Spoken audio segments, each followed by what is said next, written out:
लो भाई, हरियाणा मुख्यमंत्री ने किया 2.23 लाख करोड़ का बजट धमाका। सभी महिलाओं के खाते में अब आएंगे लाडो लक्ष्मी के 2100 रुपये।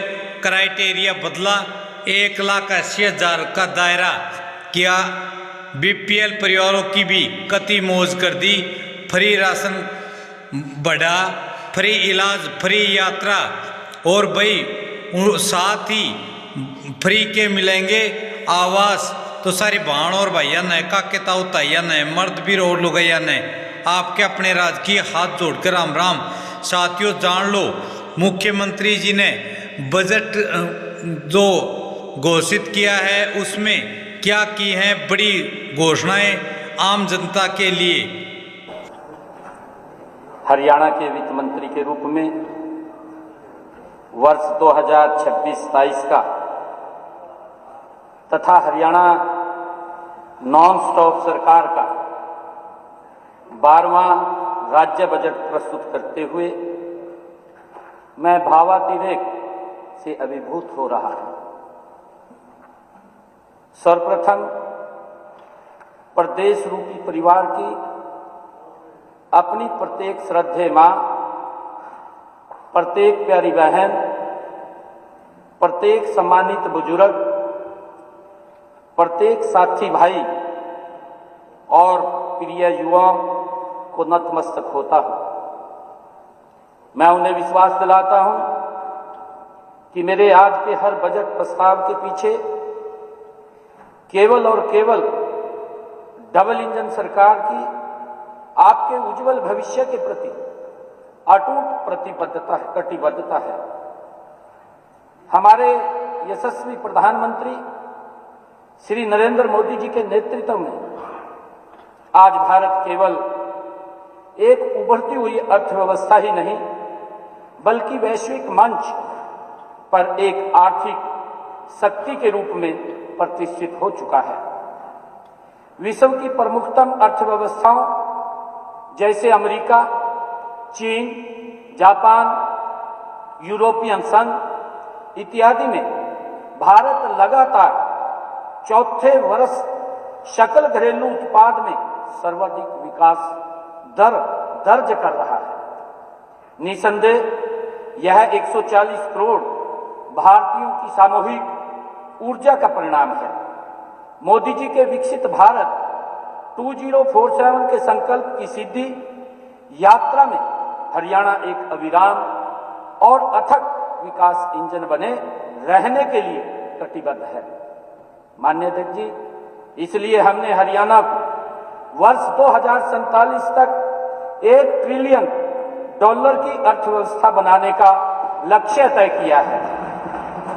इसे प्राप्त करने के लिए हमने हरियाणा विजन डॉक्यूमेंट 2047 नामक रोड मैप तैयार किया है। इसका लोकार्पण गत 24 दिसंबर को पंचकुला में माननीय गृह मंत्री श्री अमित शाह जी ने किया था। 19 सितंबर 2024 को जारी किए गए हमारे संकल्प पत्र तथा हरियाणा विजन डॉक्यूमेंट 2047 ये दोनों दस्तावेज मेरे आज के बजट के मुख्य प्रकाश स्तंभ हैं। मुझे गर्व है कि हमारे संकल्प पत्र में किए गए 217 वायदों में से आज तक 60 वादे अक्षरशः पूरे किए जा चुके हैं और 120 वादों पर तेजी से कार्य चल रहा है। माननीय अध्यक्ष जी, वर्ष 2020 में आदरणीय श्री मनोहर लाल जी द्वारा शुरू की गई बजट पूर्व परामर्श की राह पर चलते हुए मैंने गुरुग्राम में 6 जनवरी से लेकर पंचकुला में 27 जनवरी तक कुल 13 बैठकें उद्योग जगत, शिक्षा क्षेत्र, महिला वर्ग, स्वास्थ्य क्षेत्र, किसान भाइयों व बहनों, सरपंचों, पार्षदों, युवा संगठनों, सांसदों और विधायकों के साथ की है। इन बैठकों में मुझे कुल 2199 सुझाव प्राप्त हुए हैं। 6 जनवरी को ही मैंने एक AI चैटबॉट की शुरुआत की थी जिसके माध्यम से मुझे लगभग 12,400 सुझाव प्राप्त हुए हैं। कई सुझाव मुझे ईमेल और पत्रों के माध्यम से और शेष मेरे प्रदेश भर के दौरों के दौरान मुझे मिले हैं। इन सभी सुझावों पर मैंने पूरी गहनता से मंथन किया है। मैंने लगभग 5000 सुझावों को आज के अपने बजट प्रस्तावों में शामिल किया है। माननीय अध्यक्ष जी, इस प्रकार मेरा यह दूसरा राज्य बजट भी वास्तव में हरियाणा की जनता द्वारा बनाया गया ये बजट है। आपने बजट प्रस्ताव प्रस्तुत करने से पहले मैं 12 महत्वपूर्ण बिंदुओं पर आपका ध्यान आकर्षित करना चाहूंगा। इनमें से पहले 5 बिंदुओं का प्रभाव आपको न केवल इस वर्ष के बजट में बल्कि वर्ष 2031 तक के हर राज्य बजट में लगातार देखने को मिलेगा। और फिर 7 ऐसे बिंदु हैं जो चालू वित्त वर्ष 2025-26 के बजट से संबंधित है। माननीय अध्यक्ष जी, वर्ष 2031 तक लगातार जो प्रभावी बिंदु हैं, मैं वे 5 बिंदुओं को बताना चाहूंगा जिनका प्रभाव आपको आने वाले मेरे हर राज्य बजट में मिलेगा। किसी भी राज्य सरकार के बजट में उस वर्ष प्राप्त होने वाले कुल राजस्व का एक महत्वपूर्ण स्रोत होता है केंद्रीय करों से उस राज्य को मिलने वाला हिस्सा। इस हिस्से का पंचवर्षीय निर्धारण एक नए केंद्रीय वित्त आयोग द्वारा किया जाता है। 1 फरवरी 2026 को 16वें वित्त आयोग द्वारा की गई सिफारिशों के अनुसार वर्ष 2026 से लेकर के वर्ष 2031 तक हरियाणा का केंद्रीय करों में हिस्सा अब 1.361% होगा। माननीय अध्यक्ष जी, मैं बताना चाहूंगा कि वर्ष 2005-10 की अवधि में यह हिस्सा 1.075% था। वर्ष 2010-15 की अवधि में यह हिस्सा घट करके 1.048% हो गया था और इसमें वर्ष 2005-10 के मुकाबले हुई वृद्धि में हमारा प्रदेश पूरे देश में 20वें स्थान पर था। वर्ष 2015 से 20 की अवधि में यह हिस्सा और बढ़ करके 1.084% हो गया और इसमें वर्ष 2010-15 की तुलना से यह वृद्धि में प्रदेश में 17वें स्थान पर आ गया था। माननीय अध्यक्ष जी, 15वें वित्त आयोग की सिफारिशों के अनुसार वर्ष 2021 से 26 की अवधि में यह हिस्सा फिर बढ़ करके 1.093% हो गया था 16वें वित्त आयोग की ताजा सिफारिशों के अनुसार। माननीय अध्यक्ष जी, वर्ष 2026 से वर्ष 2031 तक हमारा हिस्सा अब और अधिक बढ़ गया है। अब ये 1.361% रहेगा। वर्ष 2021 से वर्ष 2026 के मुकाबले में यह बढ़ोतरी 24.52% की है। माननीय अध्यक्ष जी, यह वृद्धि देश के सभी 28 राज्यों में सर्वाधिक है। माननीय अध्यक्ष जी, इसके लिए मैं देश के यशस्वी प्रधानमंत्री आदरणीय नरेंद्र मोदी जी, माननीय वित्त मंत्री श्रीमती निर्मला सीतारमण जी व 16वें वित्त आयोग के अध्यक्ष डॉक्टर अरविंद पनगड़िया जी का हृदय की गहराइयों से मैं धन्यवाद करता हूं। इस वृद्धि को वर्ष 2026-27 बजट के संदर्भ में देखने से स्थिति और भी स्पष्ट होती है। वर्ष 2005-6 में 13,853 करोड़ के हरियाणा के कुल राजस्व में केंद्रीय करों से मिले हिस्से से राजस्व था 1,201 करोड़ अर्थात कुल राजस्व का केवल 8.7%। वर्ष 2014-15 के जो 40,799 करोड़ के हमारे कुल राजस्व में केंद्रीय करों से मिले हिस्से से राजस्व था 3,548 करोड़ अर्थात कुल राजस्व का फिर से केवल 8.7%। वर्ष 2024-25 में बढ़कर यह हिस्सा कुल राजस्व का 13.2% हो गया था। वर्ष 2026-27 के आंकड़े जब मैं रखूंगा तो आप देखेंगे कि इस वर्ष हमारे कुल राजस्व का 14.2% केंद्रीय करों से प्राप्त होगा। ये आंकड़े माननीय अध्यक्ष जी, ये आंकड़े डबल इंजन सरकार की अवधारणा के सबसे सशक्त परिचायक हैं। गत 10 दिसंबर को विश्व बैंक के बोर्ड ने वायु प्रदूषण रोकने के लिए हमारे हरियाणा क्लीन एयर प्रोजेक्ट को स्वीकृति दी है। वर्ष 2031 तक सभी जिलों में चलने वाले इस प्रोजेक्ट के लिए हमें कुल 2716 करोड़ की सहयोग राशि विश्व बैंक द्वारा दी जाएगी। इसमें 44 करोड़ अनुदान के रूप में तथा 2672 करोड़ केवल 2% की ब्याज दर पर सहायता लोन के रूप में उपलब्ध होगी। विश्व बैंक के व्यापक वैश्विक ज्ञान के सहयोग से वर्ष 2031 तक हम 6 महत्वपूर्ण लक्ष्य प्राप्त करेंगे। प्राथमिक कणिका तत्व PM 2.5 में 122 किलो टन की कमी लाते हुए औसत एक्सपोजर को वर्तमान के 72 माइक्रोग्राम प्रति घन मीटर से घटाकर 53 माइक्रोग्राम प्रति घन मीटर तक लाया जाएगा। नाइट्रोजन ऑक्साइड में 235.10 किलो टन, अमोनिया में 197.70 किलो टन, सल्फर ऑक्साइड में 39.20 किलो टन तथा ग्रीन हाउस गैस उत्सर्जन में 3.90 मिलियन टन की कमी लाई जाएगी।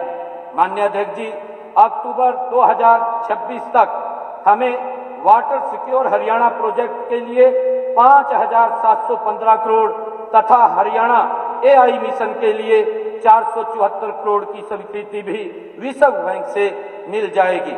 इस प्रोजेक्ट के अंतर्गत हम 106 नहरें, 620 खालें, 2 लाख एकड़ भूमि में जल भराव की समस्या का समाधान, 62 नए जल निकायों का निर्माण, 23,700 एकड़ भूमि पर नहरों से सूक्ष्म सिंचाई तथा जींद, कैथल और गुरुग्राम में स्थित 4 प्रमुख सीवरेज ट्रीटमेंट प्लांटों से उपचारित जल का पुनः उपयोग कर लगभग 25,000 एकड़ कृषि भूमि की सिंचाई का लक्ष्य रखा गया है। माननीय अध्यक्ष जी, इस मिशन के तहत 1 लाख युवाओं को AI से संबंधित प्रशिक्षण दे करके नई तरह की नौकरियों के लिए तैयार किया जाएगा। पिछले बजट में मेरी घोषणा अनुसार 16 जुलाई 2025 को डिपार्टमेंट ऑफ फ्यूचर की स्थापना हो गई थी। मुझे हर्ष है कि वित्त वर्ष 2026-27 में 4 विभागों के 21 प्रस्तावों में इस विभाग के सुझाव पर 1837.65 करोड़ का प्रावधान फोरसाइट NX नाम से किया गया है। ये प्रस्ताव इन विभागों को भविष्य सक्षम बनाने में सहायक होंगे।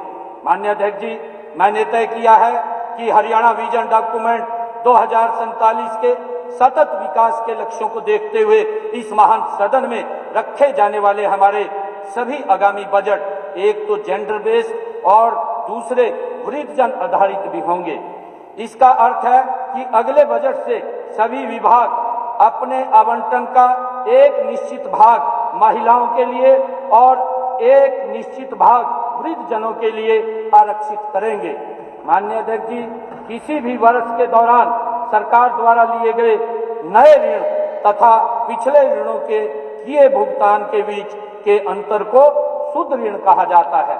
उदय स्कीम के तहत हमारी सरकार ने श्री मनोहर लाल जी के नेतृत्व में वर्ष 2015-16, वर्ष 2016-17 में दोनों बिजली वितरण निगमों के 25,950 करोड़ के पुराने ऋण अपने खाते में ले लिए थे, जिसकी शुरुआती वार्षिक ब्याज दर 11.2% थी। सरकार ने 8.21% की ब्याज दर पर उदय बॉन्ड जारी किए, जिससे उत्तर एवं दक्षिणी बिजली वितरण निगमों को ब्याज के रूप में 6,200 करोड़ रुपए की बचत हुई है। यह हर्ष की बात है कि अब 25,950 करोड़ के ऋण में से केवल 1,730 करोड़ का ऋण वापस करना बाकी है, जिससे हम वर्ष 2026-27 में ही वापिस कर दिया जाएगा। माननीय अध्यक्ष जी, अगले वर्ष से लगातार आपको इसका असर राज्य सरकार के शुद्ध ऋण की कमी के रूप में अवश्य ही दिखेगा। वर्ष 2014-15 में शुद्ध ऋण में 10.3% वृद्धि हुई थी। वर्ष 2024-25 में शुद्ध ऋण में यह वृद्धि गिरकर 4.91% रह गई है। वर्ष 2025-26 के संशोधित अनुमान के अनुसार यह 35,457 करोड़ है, जो कि वर्ष 2026-27 के बजट में 40,148 करोड़ अनुमानित है। माननीय अध्यक्ष जी, वित्त वर्ष 2025-26 से संबंधित कुछ बिंदु मेरा मानना है कि आगे दौड़ पीछे चौड़ वाली बात कभी नहीं होनी चाहिए।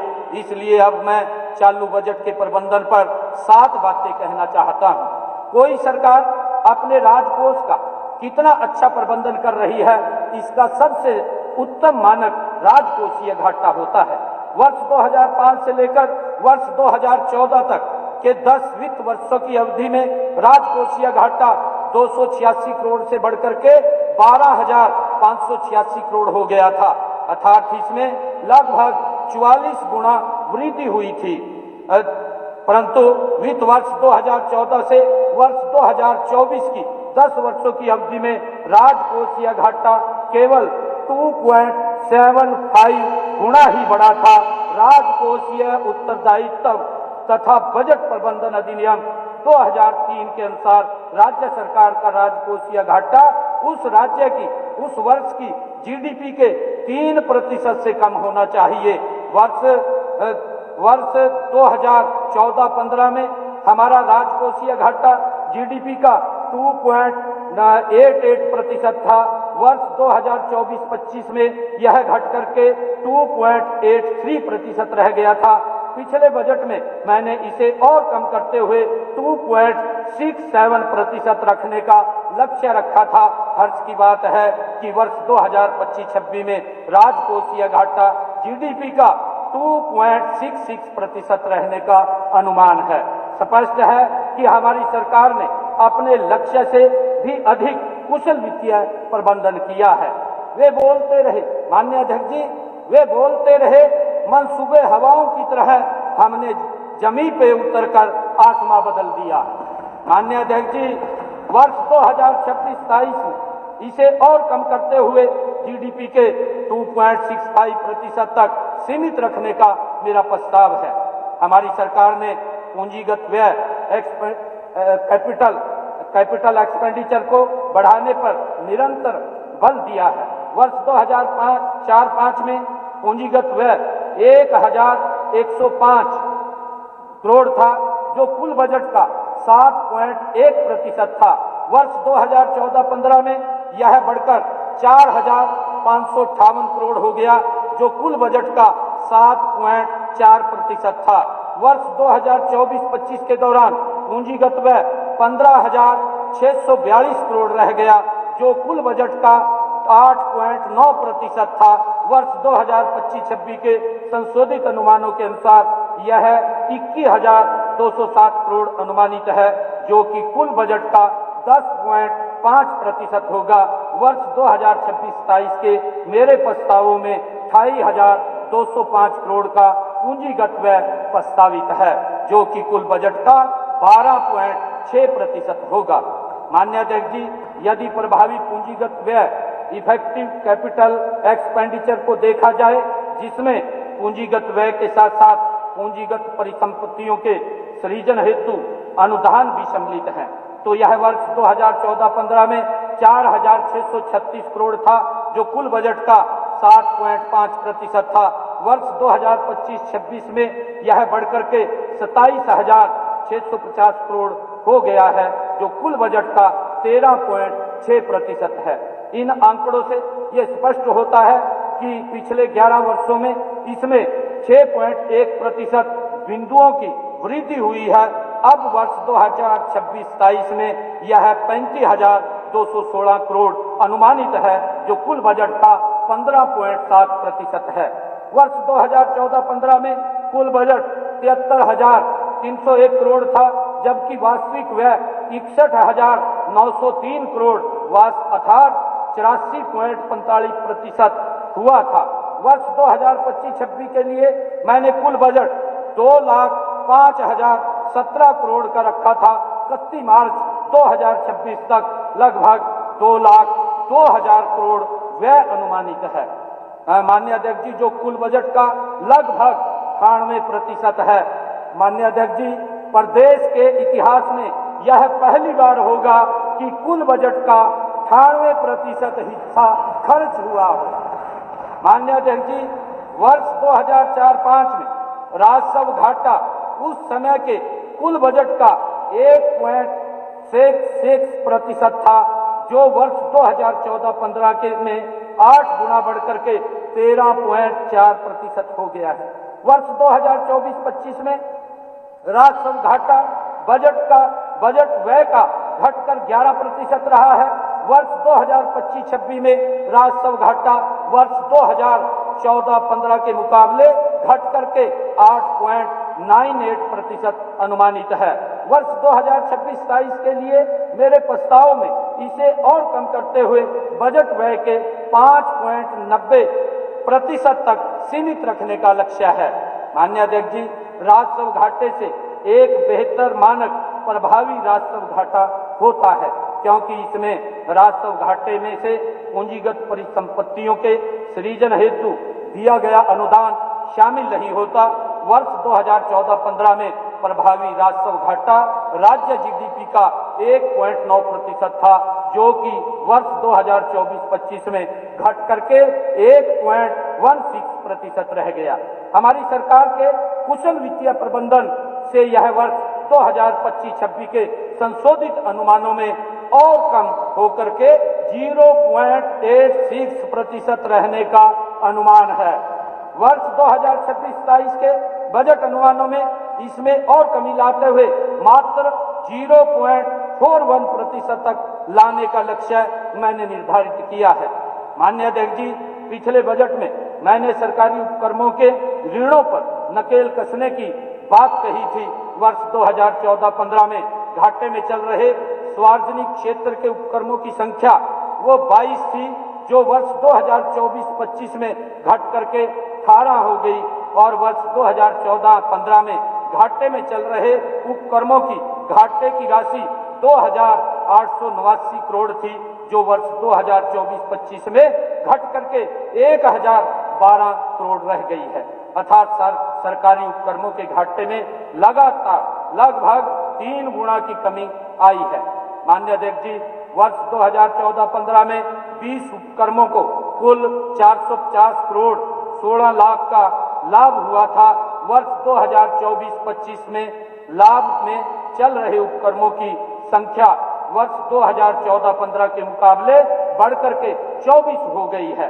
माननीय अध्यक्ष जी, जिनका कुल लाभ 1,205 करोड़ 14 लाख हो गया है, अर्थात इनका कुल लाभ भी लगभग 3 गुना हो गया है। वर्ष 2004-05 में बजट अनुमान की तुलना में संशोधित अनुमानों में 10.37% की कमी दर्ज की गई, जबकि वर्ष 2024-25 में यह कमी केवल 5.04% रही। वर्ष 2025-26 में यह अब और कम होकर के केवल 1.07% रह गई है। इस सत्र के पहले दिन महामहिम राज्यपाल महोदया ने अपने अभिभाषण में आशा व्यक्त की थी, माननीय अध्यक्ष जी, कि इस बजट सत्र में संवाद और सहमति के माध्यम से यह सदन हरियाणा के हित में कुछ ऐतिहासिक निर्णय लेगा। ये माननीय राज्यपाल जी ने अपने अभिभाषण में कहा था। इस दृष्टि से मैं विभागवार बजट प्रस्ताव करने से पहले 12 महत्वपूर्ण प्रस्ताव सदन के समक्ष रखना चाहता हूं। एक, हरियाणा राज्य में 2 बिजली वितरण निगम हैं। उत्तर हरियाणा बिजली वितरण निगम तथा दक्षिण हरियाणा बिजली वितरण निगम अपने अपने जिले में ये कुल 14,391 फीडरों के माध्यम से घरेलू, कमर्शियल, कृषि और औद्योगिक उपभोक्ताओं को बिजली प्रदान करते हैं। वर्ष 2004-05 से वर्ष 2014-15 तक इन दोनों निगमों ने 1,79,878 नए ट्यूबवेल कनेक्शन जारी किए थे। इनकी तुलना में वर्ष 2015-16 से वर्ष 2025-26 दिसंबर तक इन्होंने 2,92,990 नए ट्यूबवेल कनेक्शन दिए हैं। माननीय अध्यक्ष जी, किसानों को और जल्दी कनेक्शन दिलवाने एवं भरोसेमंद और निर्बाध बिजली आपूर्ति के उद्देश्य से प्रदेश में हरियाणा एग्री डिस्कॉम के नाम से एक तीसरी बिजली वितरण कंपनी बनाने का मेरा प्रस्ताव है। यह प्रदेश के सभी 5,084 कृषि फीडरों तथा 7.12 लाख कृषि उपभोक्ताओं को सभी बिजली सेवाएं देगी। इससे हर खेत तक निर्बाध बिजली पहुंचेगी। नए ट्यूबवेल कनेक्शन देने से लेकर खराब ट्रांसफार्मर बदलने तक की सेवाओं में भारी तेजी आएगी। किसानों की आय बढ़ाने की दिशा में यह मील का पत्थर सिद्ध होगा। माननीय अध्यक्ष जी, माननीय प्रधानमंत्री श्री नरेंद्र मोदी जी ने 28 फरवरी को गर्भाशय ग्रीवा कैंसर से बचाव के लिए पूरे देश की किशोरियों को निःशुल्क HPV वैक्सीन लगाने का शुभारंभ किया था। वर्ष 2026-27 में हमारी जिन बेटियों की आयु 14 वर्ष हो गई है परंतु 15 वर्ष नहीं हुई है, ऐसी 3 लाख बेटियों को HPV वैक्सीन से टीकाकरण का मेरा प्रस्ताव है। हर नारी स्वस्थ नारी के लक्ष्य को लेकर हर जिला अस्पताल और हर उपमंडल अस्पताल में विशेष स्वस्थ नारी सशक्त परिवार क्लिनिक स्थापित करने का भी मेरा प्रस्ताव है। माननीय अध्यक्ष जी, 17 अक्टूबर 2024 से दूसरी बार मुख्यमंत्री बनने के बाद से मैं सैकड़ों गांवों का दौरा कर चुका हूं।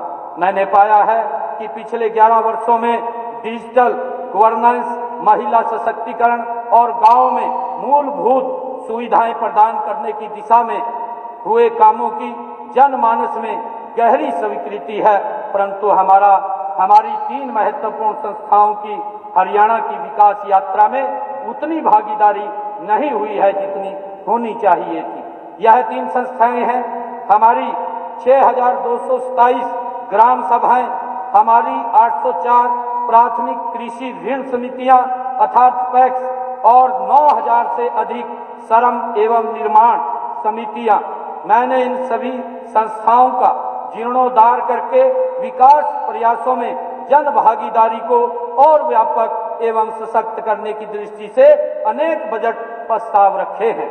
अन्य अध्यक्ष जी, वर्तमान में ग्राम सभा की वर्ष में कुल 3 बैठकें अनिवार्य हैं और इनके कुल 10 प्रमुख कार्य निर्धारित हैं, जैसे ग्राम पंचायत के वार्षिक विवरण की समीक्षा, योजनाओं के स्थान चयन, लेखा परीक्षा प्रतिवेदनों पर विचार और कार्यों की प्रगति रिपोर्ट की जांच। मेरा प्रस्ताव है कि वर्ष 2026-27 से ग्राम सभा की प्रत्येक बैठक में 6 नए कार्यों पर चर्चा अनिवार्य की जाएगी। यह नए कार्य हैं गांव में पेयजल आपूर्ति, दूषित जल प्रबंधन, अमृत सरोवरों के कार्य तथा जल जमाव रुकावट संबंधी समस्याएं, गांव में नशे की लत की समीक्षा, सभी सामाजिक पेंशनों के लाभार्थियों का सत्यापन, स्वच्छता और ठोस कचरा प्रबंधन का निरीक्षण तथा सभी सरकारी भवनों के रख रखाव की समीक्षा और ई-ग्राम स्वराज पर सभी विकास कार्यों का निरीक्षण करना। मेरा सभी माननीय सदस्यों से ये निवेदन है कि आप जहां तक संभव हो अपने विधानसभा क्षेत्रों में ग्राम सभाओं की बैठकों में अपनी उपस्थिति दर्ज कराएं। यदि आपको लगे कि कोई और काम भी ग्राम सभा की बैठकों के एजेंडा में शामिल किए जा सकते हैं तो मुझे जरूर बताएं। माननीय अध्यक्ष जी, माननीय प्रधानमंत्री के सहकार से समृद्धि के मंत्र से प्रेरित होकर माननीय केंद्रीय गृह एवं सहकारिता मंत्री श्री अमित शाह जी ने स्वरोजगार और समग्र विकास पैदा करने में सहकारिता क्षेत्र की अपार क्षमता को मजबूत करने के लिए देश भर में 57 पहल शुरू की गई है। आज हमारी 804 पैक्स में से केवल 33 पैक्स ही लाभ में है। सभी पैक्स के कंप्यूटरीकरण के कार्य प्रगति पर है। कॉमन सर्विस सेंटर, पीएम किसान समृद्धि केंद्र, जन औषधि केंद्र, एलपीजी एवं पेट्रोल पंप तथा कृषि विपणन एवं भंडारण जैसी गतिविधियां अब कई पैक्स द्वारा प्रारंभ की गई हैं। इन पहलों के माध्यम से पैक्स पेट्रोल पंप सहित विविध नवीन व्यावसायिक गतिविधियों से जुड़कर बहुउद्देशीय, आर्थिक रूप से सशक्त, लाभकारी एवं रोजगार सृजन करने वाली संस्थाओं के रूप में उभर रही हैं। मैंने वर्ष 2026-27 में कम से कम 300 घाटे में चल रही पैक्स को लाभ में लाने का लक्ष्य रखा है। वर्तमान में राज्य में 9000 से अधिक श्रम एवं निर्माण सहकार समितियां कार्य कर रही हैं। पिछले वर्ष लगभग 1000 करोड़ के सरकारी निर्माण कार्य इन समितियों को आवंटित किए गए। लगभग 6000 समितियां बिल्कुल निष्क्रिय हैं।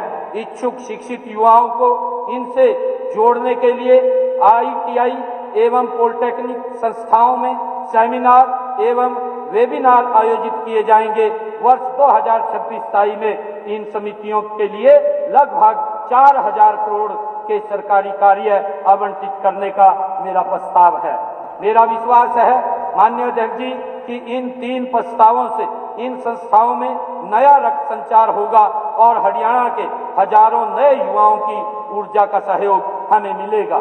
माननीय अध्यक्ष जी, गत माह हरियाणा एआई मिशन के अंतर्गत राज्य में एक अत्याधुनिक एआई सैंडबॉक्स बनाया गया है, जो कृषि, स्वास्थ्य, शिक्षा और एवं पर्यावरण जैसे प्रमुख क्षेत्रों में ऐसे उपयोग मामलों की पहचान और सत्यापन में जुट गया है, जिनमें एआई के प्रयोग से विभागीय सेवाओं में दक्षता लाई जा सकती है। मई 2026 में एक इनोवेशन चैलेंज का आयोजन कर सर्वोत्तम एआई टीमों का चयन किया जाएगा। 1 नवंबर 2026 से सफल मॉडलों को संबंधित विभागों में लागू किया जाएगा। माननीय अध्यक्ष जी, मेरा 5वां प्रस्ताव वर्ष 2026-27 में हरियाणा प्रदेश के सभी विभागों के सरकारी भवनों, स्वायत्ता शैक्षणिक संस्थाओं तथा सभी पंजीकृत गौशालाओं को सौर ऊर्जा आधारित परिसरों में परिवर्तित करने का है। यह पहल सरकारी व्यय में उल्लेखनीय कमी लाने के साथ साथ राज्य को विकेंद्रीकृत एवं आत्मनिर्भर ऊर्जा मॉडल की दिशा में अग्रसर करेगी। माननीय अध्यक्ष जी, मेरे पिछले बजट की घोषणा के अनुसार निवेशकों को आकर्षित करने हेतु नई मेक इन हरियाणा नीति का प्रारूप तैयार कर लिया गया है। वर्ष 2026-27 से लागू की जाने वाली इस नीति के 3 उल्लेखनीय प्रस्ताव ये हैं। दशकों से चली आ रही ए, बी, सी और डी ब्लॉक आधारित लोकेशन वर्गीकरण व्यवस्था को समाप्त कर एक नई व्यवस्था लागू करके सभी ब्लॉकों में औद्योगिक निवेश के लिए वित्तीय प्रोत्साहन दिया जाएगा। ये है में नए औद्योगिक निवेश पर कैपिटल सब्सिडी HKRN पर पंजीकृत युवाओं में से औद्योगिक इकाइयों द्वारा कर्मचारियों की भर्ती करने और औद्योगिक इकाइयों द्वारा R&D करने के लिए भी वित्तीय प्रोत्साहन दिए जाएंगे। गैर स्थानीय युवाओं को उद्योगों में नौकरी पर लगाने के लिए वर्तमान में दी जा रही प्रति कर्मचारी 48,000 की एम्प्लॉयमेंट सब्सिडी बढ़ाकर को 1 लाख प्रति कर्मचारी प्रति वर्ष किया जाएगा। माननीय अध्यक्ष जी, पूर्ववर्ती पंजाब राज्य के उद्योग विभाग द्वारा सोनीपत, हिसार, अंबाला शहर, यमुनानगर, सिरसा, फतेहाबाद, नीलोखेड़ी, बहादुरगढ़, बरवाला एवं पानीपत में औद्योगिक क्षेत्र स्थापित किए गए थे। कालांतर में इन्हें हरियाणा उद्योग विभाग और तत्पश्चात HSIIDC को स्थानांतरित कर दिया गया था। वर्तमान में ये क्षेत्र नगर निगमों की सीमाओं के बीच आ चुके हैं। यहाँ के उद्योगपति अक्सर कहते हैं कि इनकी स्थिति बदहाल हो चुकी है। माननीय अध्यक्ष जी, मैंने इन सभी क्षेत्रों की तकदीर बदलकर दिखाने का संकल्प लिया है। इन क्षेत्रों में और बेहतर इंफ्रास्ट्रक्चर बनाने के लिए वर्ष 2026-27 में सक्षम नाम से 500 करोड़ की प्रारंभिक राशि से एक विशेष फंड की स्थापना का मेरा प्रस्ताव है। माननीय अध्यक्ष जी, प्रदेश में न्यूनतम मजदूरी के मूल दरों का पुनर्निरीक्षण एवं व्यापक संशोधन करने की मेरी पिछली बजट घोषणा के अनुपालन में गठित की गई एक्सपर्ट कमेटी ने अकुशल श्रमिकों की न्यूनतम मजदूरी को मौजूदा 11,257 प्रति माह से बढ़ा करके 15,200 प्रति माह करने की सिफारिश की है। इस पर शीघ्र ही निर्णय लेकर के 2026-27 में न्यूनतम मजदूरी में बढ़ोतरी की जाएगी। माननीय अध्यक्ष जी, हमारे संकल्प पत्र में प्रदेश के प्रत्येक विधानसभा क्षेत्र में एक परीक्षा केंद्र की स्थापना का वायदा भी था। इस दिशा में एक ठोस कदम के रूप में प्रत्येक विधानसभा क्षेत्र में सार्वजनिक निजी भागीदारी मॉडल पर आदर्श परीक्षा केंद्र स्थापित किए जाने का मेरा प्रस्ताव है। प्रथम आदर्श परीक्षा केंद्र की स्थापना 25 दिसंबर 2026 तक कुरुक्षेत्र में की जाएगी। माननीय अध्यक्ष जी, यमुना नदी हरियाणा की अर्थव्यवस्था की जीवन रेखा है। हरियाणा में यमुना की कुल 313 किलोमीटर लंबाई में जल प्रदूषण को समाप्त करने के लक्ष्य से मैं अपनी अध्यक्षता में एक नया मिशन प्रारंभ करने का प्रस्ताव करता हूं, इसके अंतर्गत सीवरेज ट्रीटमेंट क्षमता में वृद्धि, अनियंत्रित अपशिष्ट प्रवाह पर पूर्ण रोक, औद्योगिक इकाइयों की रियल टाइम मॉनिटरिंग, नदी तटों का संरक्षण, हरित पट्टी विकास तथा भूजल पुनर्भरण के साथ एक समन्वित कार्य योजना बनाकर यमुना में गिरने वाले सभी नालों के जल का वैज्ञानिक उपचार वर्ष 2026-27 में ही सुनिश्चित किया जाएगा। माननीय अध्यक्ष जी, वर्ष 2070 तक नेट जीरो उत्सर्जन के लक्ष्य के अनुरूप हरियाणा को अधिक स्वच्छ, हरित और जलवायु सक्षम राज्य बनाने की दिशा में 100 करोड़ रुपए के सीड प्रावधान के साथ Haryana green climate resilience fund की स्थापना का मेरा प्रस्ताव है। यह प्रदेश में शून्य उत्सर्जन वाहनों, नवीकरणीय जलवायु ऊर्जा दक्षता, जल संरक्षण, शहरी हरितकरण, जलवायु अनुकूल कृषि तथा प्रकृति आधारित समाधानों में निवेश को गति देगा।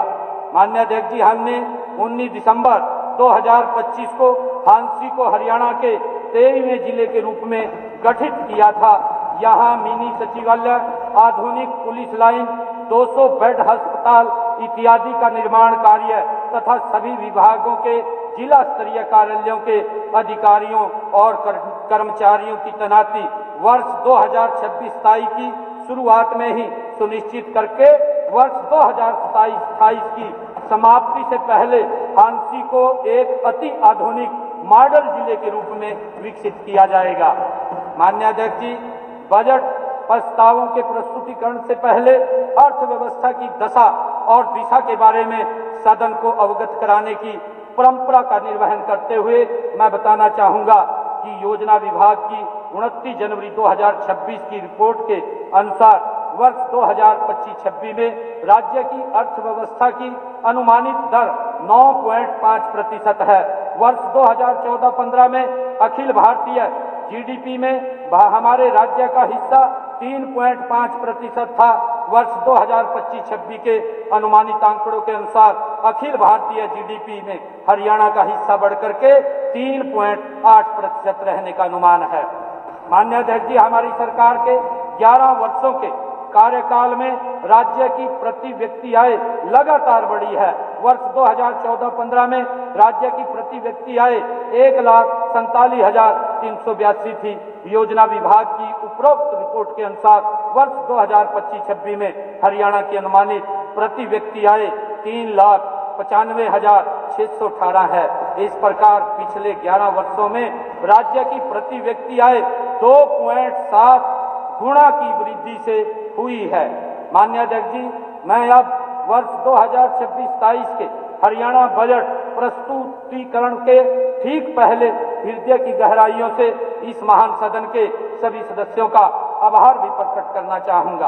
आप सभी ने 27 जनवरी को रेड बिशप पंचकुला में इस बजट के लिए अनेक बहुमूल्य सुझाव दिए थे। मैंने सभी सुझाव बड़े ध्यान से सुने थे। मैं आशा करता हूं कि आप भी पूरी एकाग्रता से मेरे हर प्रस्ताव को सुनेंगे। मेरा सभी से अनुरोध है कि बीच बीच में जहां जहां आपको किसी प्रस्ताव में अपना सुझाव स्वीकृत हुआ दिखे तो आप उसका स्वागत करें, मुझे अच्छा लगेगा। मेरा विश्वास है कि हर सदस्य को बजट भाषण के अंत तक ऐसे कई अवसर आपको मिलेंगे। हरियाणा की जनता द्वारा गढ़ा गया मेरा आज का बजट केवल सरकार के आय व्यय का लेखा जोखा नहीं है, बल्कि ये संत परंपरा की उस वाणी से प्रेरित है जो कहती है कीरत कर, नाम जप, वंड छक। माननीय अध्यक्ष जी, अब मैं वर्ष 2026-27 के लिए कुल 2,23,658.17 करोड़ का बजट प्रस्ताव रखता हूं, जो वर्ष 2025-26 के संशोधित आंकड़ों 2,02,816.66 करोड़ से 10.28% अधिक है। माननीय अध्यक्ष जी, इस बजट में राजकोषीय घाटा 40,293.17 करोड़, जो जीडीपी का 2.65%, राजस्व घाटा 0.87%, प्रभावी राजस्व घाटा 0.41%, पूंजीगत व्यय 1.86%, प्रभावी पूंजीगत व्यय 2.32% है। माननीय अध्यक्ष जी, जल ही जीवन है। एक भी स्थायी नदी न होने के कारण हमारे प्रदेश के सामने सबसे बड़ी चुनौती सीमित जल उपलब्धता से ही अपने लोगों की निरंतर बढ़ती जल की मांग की निर्बाध आपूर्ति करते रहना है। माननीय अध्यक्ष जी, प्रदेश में आज जल की कुल वार्षिक मांग 34,96,276 करोड़ लीटर है। दूसरी ओर हमारे पास सतही जल 20,94,000 करोड़ लीटर और वर्षा जल 1,32,276 करोड़ लीटर है। शेष 12,70,000 करोड़ लीटर मांग की आपूर्ति भूजल से होती है। स्पष्ट है कि बढ़ती मांग को पूरा करने के लिए भूजल का उपयोग गंभीर चिंता का विषय है। माननीय अध्यक्ष जी, जनसंख्या वृद्धि, जलवायु परिवर्तन से जल के सिकुड़ने की संभावना है। भविष्य सक्षम हरियाणा के लिए यह जरूरी है कि बिना कोई देरी किए सीमित पानी का कुशलतम प्रयोग किया जाए। कबीरदास जी ने, माननीय अध्यक्ष जी, कहा है कि काल करे सो आज कर, काल करे सो आज कर, आज करे सो अब, पल में प्रलय होएगी, बहुरिये करेगा कब। ये कबीरदास जी ने कहा है। अतः इस वर्ष विभागवार बजट प्रस्तावों के प्रस्तुतिकरण की परंपरा से हटकर मैं पानी से जुड़े सभी मुख्य विभागों के बजट प्रस्तावों को एक साथ प्रस्तुत करूंगा। आज का मेरा जल संरक्षण और संवर्धन पर यह ध्यान पूरे वर्ष सरकार के सभी विभागों की करनी में भी ये झलकेगा। माननीय अध्यक्ष जी, कृषि एवं संबंधित क्षेत्र, हरियाणा का किसान केवल देश का अन्नदाता नहीं बल्कि हरियाणा की आर्थिक सामाजिक स्थिरता का सशक्त आधार भी है। इसलिए किसान की आशा हमारी सरकार की दिशा है। माननीय अध्यक्ष जी, पिछले बजट में मैंने उर्वरकों के तर्क संगत प्रयोग के लिए इंटीग्रेटेड फर्टिलाइजर मैनेजमेंट सिस्टम को मेरी फसल मेरा ब्यौरा पोर्टल के साथ एकीकृत करने की घोषणा की थी।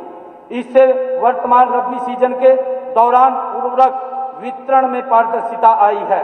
8 अक्टूबर 2025 से 28 फरवरी 2026 के बीच केंद्र सरकार को उर्वरक सब्सिडी में 704 करोड़ रुपए की बचत हुई है। माननीय अध्यक्ष जी, 15 जनवरी को हिसार में कृषि, बागवानी, पशुपालन, मत्स्य पालन और सहकारिता से जुड़े 362 किसानों तथा कृषक उत्पादक संगठनों से जुड़े भाइयों और बहनों से विचार विमर्श में मुझे कुल 58 सुझाव मिले थे। मैंने न केवल इन सभी सुझावों को वरना AI चैट बॉट से प्राप्त हुए अधिकांश सुझावों को भी किसी न किसी रूप में इस बजट में शामिल किया है। वर्ष 2026-27 के मेरे मुख्य बजट प्रस्ताव इस प्रकार हैं। पिछले बजट में लवणीय नमकीन भूमि को पुनर्जीवित किए जाने के लिए 1 लाख एकड़ भूमि के निर्धारित लक्ष्य में से लगभग 92,000 एकड़ भूमि के सुधार का कार्य प्रगति पर है। वर्ष 2026-27 के लिए भिवानी, रोहतक, गुरुग्राम व अन्य जिलों में अतिरिक्त 1,40,000 एकड़ भूमि को खेती लायक बनाने का मेरा प्रस्ताव है। माननीय अध्यक्ष जी, मेरा पानी मेरी विरासत योजना के अंतर्गत धान की खेती छोड़ने वाले किसानों को मिल रही अनुदान राशि मैंने पिछले वर्ष 8,000 प्रति एकड़ की थी। वर्ष 2026-27 में जो किसान धान छोड़कर दालें, तिलहन, कपास उगाएंगे उन्हें 2,000 प्रति एकड़ अतिरिक्त बोनस देने का मेरा प्रस्ताव है। माननीय अध्यक्ष जी, मैंने अगले 3 वर्षों में प्रदेश के सभी 8 लाख नलकूपों की गुणवत्ता का आंकलन करने का निर्णय किया है। वर्ष 2026-27 में 1/3 ट्यूबवेल अर्थात 2,70,000 ट्यूबवेलों के जल के नमूनों का परीक्षण किया जाएगा। देसी कपास की खेती में प्रोत्साहन के लिए वर्तमान में दी जा रही प्रोत्साहन राशि 3,000 प्रति एकड़ से बढ़ा करके 4,000 प्रति एकड़ करने का मेरा प्रस्ताव है। प्राकृतिक जैविक खेती प्रमाणन पर वह पहले से ही एपीडा से प्रमाणित किसानों को अगले 5 वर्षों तक 10,000 प्रति एकड़ प्रति वर्ष अनुदान देने का मेरा प्रस्ताव है। माननीय अध्यक्ष जी, कृषि विभाग के स्वामित्व वाली लगभग 800 एकड़ भूमि केवल उन्हीं किसानों को पट्टे पर दी जाएगी जो कम से कम अगले 10 वर्ष तक उसमें प्राकृतिक जैविक खेती करेंगे। इसी तरह पंचायत के स्वामित्व वाली भूमियों पर भी प्राकृतिक व जैविक खेती को बढ़ावा देने के लिए अगले वर्ष में एक नीति बनाई जाएगी। किसानों को जैविक खेती प्रमाणीकरण के लिए हरियाणा राज्य बीज प्रमाणीकरण एजेंसी को एक प्रमाणीकरण संस्था बनाया जाएगा। पंचकुला, यमुनानगर, करनाल, सोनीपत, रोहतक, गुरुग्राम, फरीदाबाद, हिसार, चरखी दादरी व नारनौल में प्राकृतिक व जैविक किसानों की कृषि उपज बेचने के लिए मंडियों में जगह उपलब्ध कराई जाएगी। साथ ही परीक्षण हेतु प्रयोगशालाएं तथा प्रमाणीकरण के लिए एपीडा द्वारा मान्यता प्राप्त स्तर के केंद्र स्थापित किए जाएंगे ताकि किसानों को अपनी प्राकृतिक व जैविक कृषि उपज बेचने के लिए बेहतर बाजार मिल सके। माननीय अध्यक्ष जी, धान की पराली का प्रबंधन करने वाले किसानों को दिए जाने वाले 1,200 रुपए प्रति एकड़ अनुदान को तथा DSR अपनाने के लिए किसान को दिए जाने वाले 4,500 रुपए प्रति एकड़ के अनुदान को वर्ष 2026-27 में भी जारी रखा जाएगा। हरियाणा के किसानों को देश के विभिन्न प्रदेशों में आधुनिकतम तकनीकों, उन्नत कृषि पद्धतियों, नए बाजारों से जुड़ने के अवसर जांचने के लिए हर जिले से कम 100 किसानों को एक्सपोजर विजिट पर भेजा जाएगा। गन्ना प्रौद्योगिकी मिशन के अंतर्गत किसानों को 4 फुट की दूरी पर चौड़ी कतारों में गन्ना रोपण अपनाने के लिए किसानों को दी जा रही 3,000 प्रति एकड़ की प्रोत्साहन राशि को बढ़ाकर 5,000 प्रति एकड़ किया जाएगा। माननीय अध्यक्ष जी, प्रदेश की हर सरकारी चीनी मिल अपने क्षेत्र के किसानों को शुगर केन हार्वेस्टर उपलब्ध कराएगी ताकि श्रम लागत में कमी आए। टिश्यू कल्चर के माध्यम से गन्ना की उत्पादकता में वृद्धि होती है और इस विधि से तैयार हुई पौध को किसानों को अब मुफ्त में उपलब्ध कराया जाएगा। माननीय अध्यक्ष जी, किसानों को एकल आंख विधि से गन्ने की बिजाई करने पर 3,000 प्रति एकड़ की राशि को बढ़ाकर 5,000 प्रति एकड़ किया जाएगा। माननीय अध्यक्ष जी, मेरी फसल मेरा ब्यौरा से जुड़े किसानों को जैविक खाद पर 80% सब्सिडी तथा 5 किलोग्राम तक के पैकेट विक्रेताओं को बिक्री संबंधी लाइसेंस से छूट देकर जैविक खेती को व्यापक रूप से बढ़ाने का मेरा प्रस्ताव है। हरियाणा कृषि विश्वविद्यालय के सहयोग से 2000 एकड़ के एक क्लस्टर में आधुनिकतम तकनीकों द्वारा स्मार्ट एग्रीकल्चर नाम से एक नई योजना द्वारा प्राकृतिक खेती शुरू करने का मेरा प्रस्ताव है। इसमें यदि किसानों को किसी प्रकार का भी नुकसान होगा तो उसकी हर पाई की भरपाई हरियाणा सरकार द्वारा की जाएगी। माननीय अध्यक्ष जी, इसके अतिरिक्त सभी जिलों में स्मार्ट बागवानी तकनीकों जैसे सुरक्षित खेती, aeroponics, hydroponics, green house, vertical farming व ई पोस्ट के अंतर्गत कुल 1000 एकड़ क्षेत्र को लाने का भी मेरा प्रस्ताव है। ग्रामीण उत्पादकों की सीधी बिक्री हेतु प्रदेश में हरियाणा राज्य कृषि विपणन बोर्ड द्वारा ग्रामीण हाट मंडियां स्थापित की जाएंगी, जिन्हें एफपीओ द्वारा निर्मित पैक हाउसेस से लिंक किया जाएगा।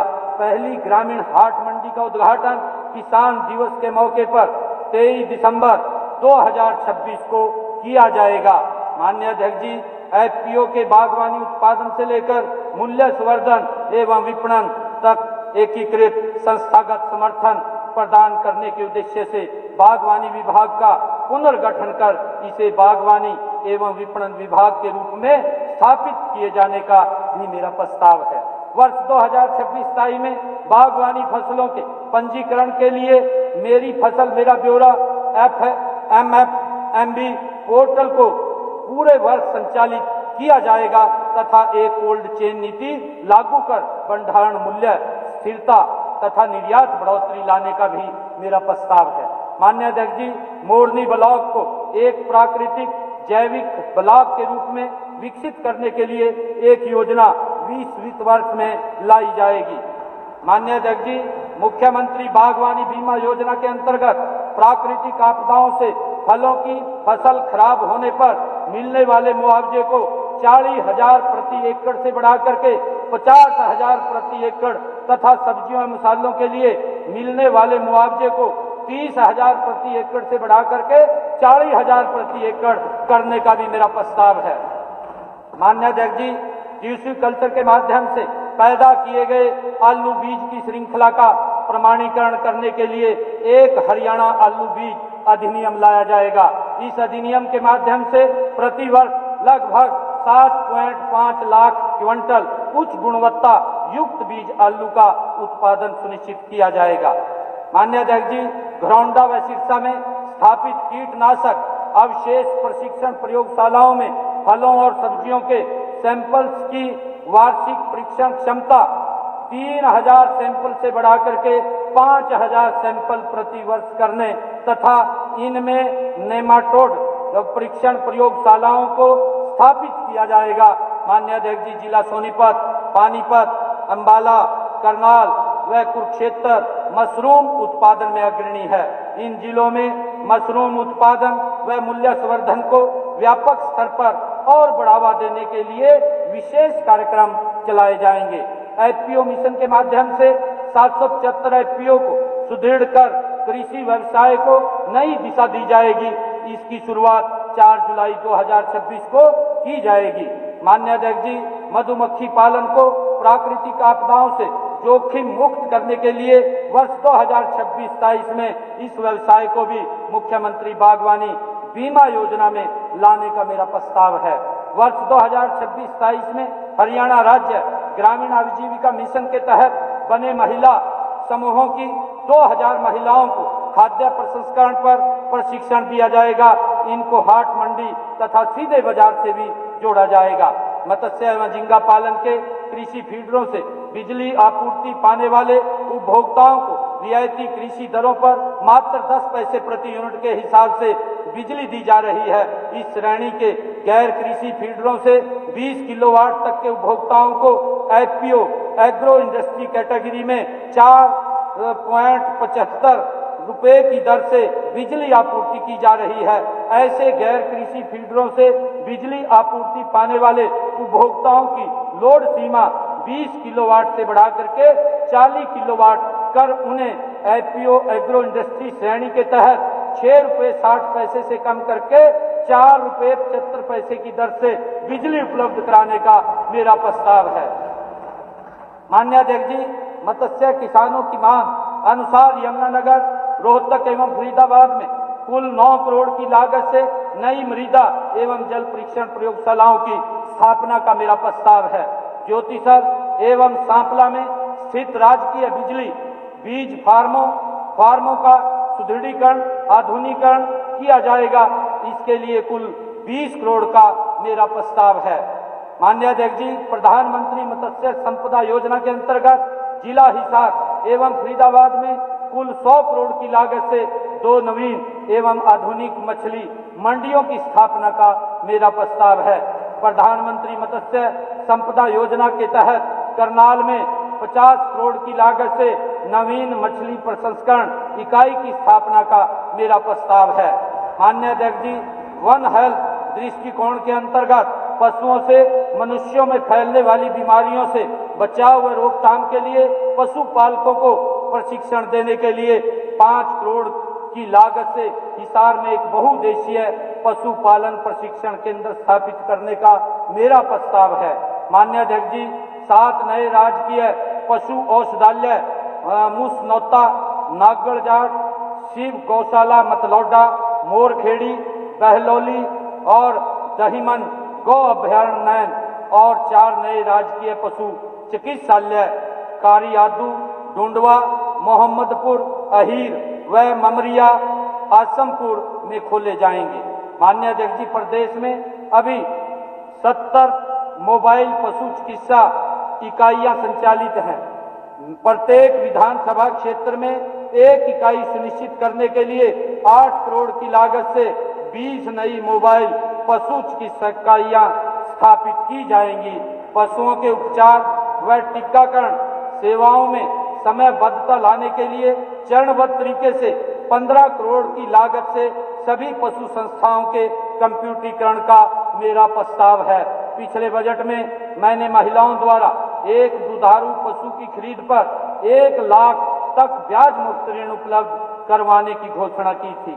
वर्ष 2025-26 में स्थापित कुल 943 डेयरियों में से 316 डेयरी इकाइयां महिलाओं द्वारा लगाई गई हैं। डेयरी विकास में उद्यमिता को बढ़ावा देने के लिए 10 करोड़ रुपए की लागत से 100 पशुओं तक की क्षमता वाले आधुनिक डेयरी फार्मों की स्थापना हेतु एक नई योजना 2026-27 में लागू करने का भी मेरा प्रस्ताव है। माननीय अध्यक्ष जी, वन हेल्थ के अनुसार मानव स्वास्थ्य, पशु स्वास्थ्य और पर्यावरण स्वास्थ्य आपस में गहराई से जुड़े हुए हैं। किसी एक में परिवर्तन अन्य 2 पर गहरा प्रभाव डालता है। इसलिए हिसार में 30 करोड़ रुपए की लागत से एक हरियाणा पशु चिकित्सा महामारी विज्ञान केंद्र स्थापित किया जाएगा। माननीय अध्यक्ष जी, वर्ष 2021-22 में शुरू की गई हर हित स्टोर योजना के तहत कुल 1327 स्टोर खोले जा चुके हैं। मार्च 2026 तक इनकी संख्या 1400 हो जाएगी। इनमें से 768 स्टोर मुद्रा लोन लेकर खोले गए हैं। वर्ष 2026-27 में 700 नए हर हित स्टोर खोलने का मेरा प्रस्ताव है। इसलिए इस वर्ष स्वयं सहायता समूह सीएम पैक्स तथा मुख्यमंत्री अंत्योदय परिवार उत्थान योजना के लाभार्थियों को हर हित स्टोर खोलने में प्राथमिकता दी जाएगी। माननीय अध्यक्ष जी, 4 वर्षों के अनुभव के उपरांत फ्रेंचाइजी को सक्षम बनाने के उद्देश्य से पंचायत की जमीन पर पोर्टेबल कैबिन की व्यवस्था, एक्सपायर उत्पादकों हेतु नई नीति तथा यूरिया और डीएपी की बिक्री एवं जन औषधि केंद्र के रूप में काम करने की सुविधा दी जाएगी। इस योजना की सफलता यहां से आंकी जा सकती है कि हर हित योजना से वर्ष 2021 से वर्ष 2025 के बीच कुल 1000 करोड़ का कारोबार हुआ था, जो वर्ष 25-26 में बढ़कर 2000 करोड़ का अनुमानित है। माननीय अध्यक्ष जी, राज्य में पैक्स की उपविधियों में आवश्यक संशोधन कर उन्हें बहुउद्देशीय पैक्स एम पैक्स के रूप में परिवर्तित किया जा चुका है। राज्य में कार्यरत सीएम पैक्स के उपविधियों बायलॉज में संशोधन करके इनको भी एम पैक्स के समक्ष किया जाएगा, जिससे उनकी कार्यप्रणाली, क्रियात्मक अधिकारिता तथा एम पैक्स को उपलब्ध विभिन्न योजनाओं एवं लाभों तक समान रूप से पहुंच को सुनिश्चित किया जा सके। माननीय अध्यक्ष जी, रोहतक स्थित कोऑपरेटिव मैनेजमेंट सेंटर को कोऑपरेटिव कॉलेज के तौर पर विकसित करने के लिए इसके इंफ्रास्ट्रक्चर को बढ़ाया जाएगा ताकि इसे त्रिभुवन सहकारी विश्वविद्यालय से जोड़ा जा सके। माननीय अध्यक्ष जी, किन्नू उत्पादक किसानों के लिए सिरसा में एक जूस प्रसंस्करण संयंत्र का प्रावधान मैंने पिछले बजट में किया था।